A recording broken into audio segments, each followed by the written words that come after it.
Good evening and welcome to episode 21 of Red True Diaries. And I like to play around with different images and angles and lighting, thus using the mirror for effect, but also as an analogy in terms of us being reflections of ourselves, looking in the mirror at ourselves, having a dialogue with ourselves, reflecting to ourselves as well as to one another our truths, as well as our imaginations.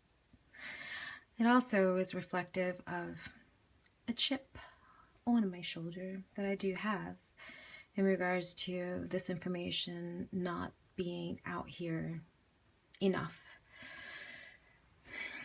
Sometimes I do take for granted the world that I live in terms of my immediate world.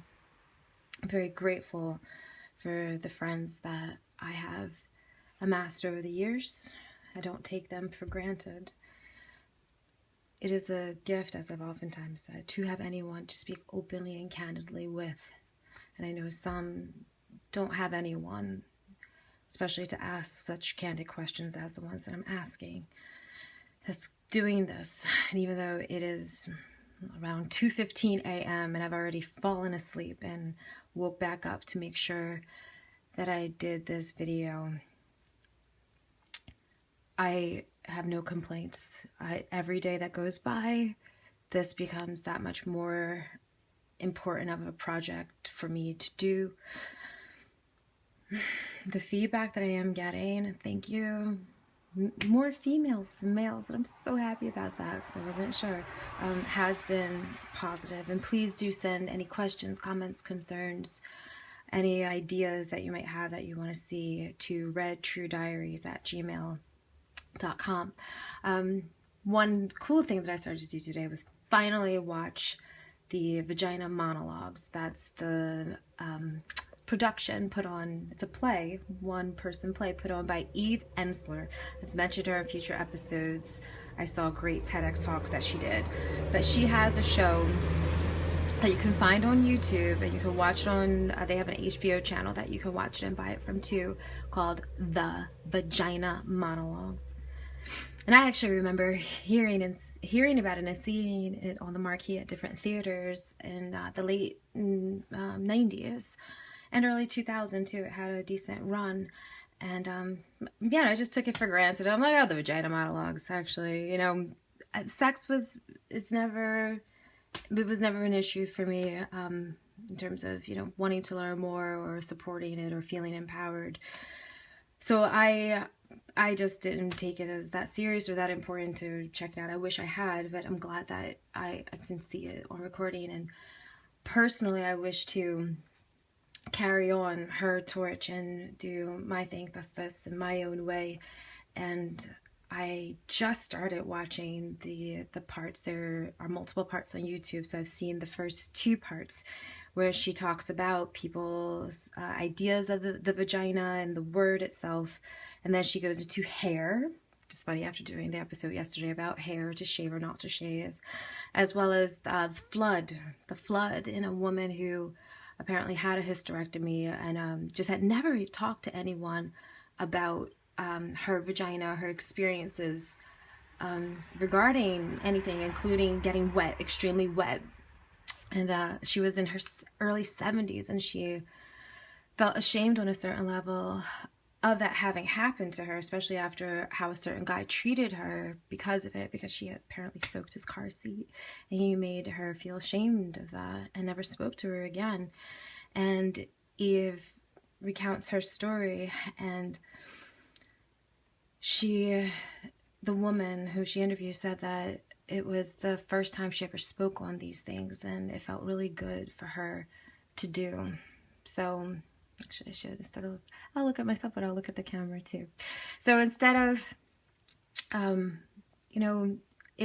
think oftentimes people think that they'll feel ashamed and that it's taboo and they're embarrassed to talk about these things. But once they do, it's very liberating. And it helps us to set a certain norm that is healthy That's what I'm aiming for. I want us all to feel healthier and more empowered this way. Even if you do, and even if you're flying high, you consider yourself, you know, a 10 all around in terms of empowerment and sexuality and knowledge and creativity, please, let's help each other and pull each other up, because there are plenty of us who still don't feel that way. And I would like to go through something. This is for one of my aunts who's been waiting for me to do a video for her. And I'm thinking I may have to make that a separate one.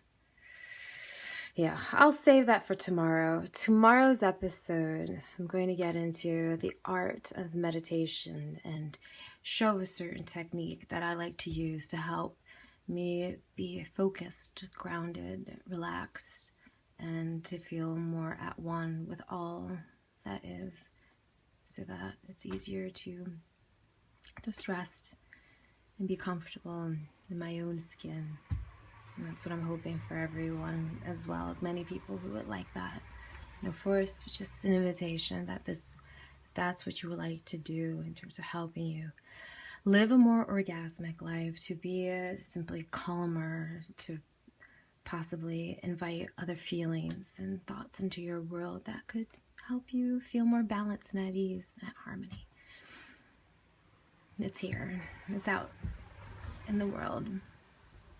And I will do my best to facilitate it. Specifically tomorrow through meditation. Today, just giving ideas and things to look into. The vaginal monologues is one of them. And and do check out other meditation techniques tomorrow, though I will actually show, so that's going to be primarily in the entire video.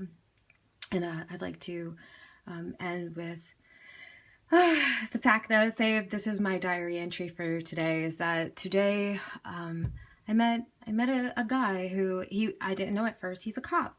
He was off duty, and we were just talking, and he's been on the force 9 years here in Philadelphia. And just through our conversation, he recounted the first time, one of his first calls after graduating the academy, and so he had his first call, and he shows up at the house. It's him and 2 other rookies and a vet.